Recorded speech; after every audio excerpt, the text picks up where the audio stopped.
baankii lama jiru addaas. Baankii hijraatii fi baankii raammis jechuudha. Baankii kana waamne maaliifi nuti adda baankiin Sinqee haala kamiin ummata keenya qabee bansiifamaar itti fayyadamamaar. Sabila kanu qabnu harka ilmaa isaatiif weegaa dhaqa tamsaasa islaamaa miidiyaa barakaa. Manni marii olaanaa dhimmoota islaamummaa Oromiyaa murteessee baankii hijraatti fayyadamnee sheerii isaa bitannee abbaa baankii kanaa ta'uu qaba jechuudhaan qajeelfamni gabbu'eera. Akkasuma bukkee isaatti raammis jira, zamzam jira. Har'a garuu raammisiif hijraatu bira jiru. Sheerii isaa masjidni jiru hundi sheerii isaa bitachuun dirqama malee sunnaa miti. Maaliif jedhaa?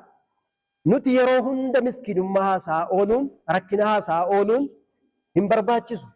Masjidni yoo hadha bitate guyyaatti isaaf nagadamaa ta'a jechuudha. Hamma umrii isaa hamma addunyaan jiru tajaajilamaa jechuudha masjidichi hadha yoo ol kenne. Kanaaf sheerii akka itti bitatamus Ustaaz Mukhtaar Muhammad Nuur as jiru, kan raammis immoo jiru, pirezidaantii yookaan manaajarree asii jiru. Kanaaf inshaallah akkuma waliigalaatti walumatti dabarsu jedhee yaada kan hijiraa inshaallah hin ga'a jedhaadhu Ustaaz. Naamni haa ta'u isin hundinuu ergaa kana fudhadhaa gala. Waraqaan kan baankii hundinuu lamaanin isinitti dhufa.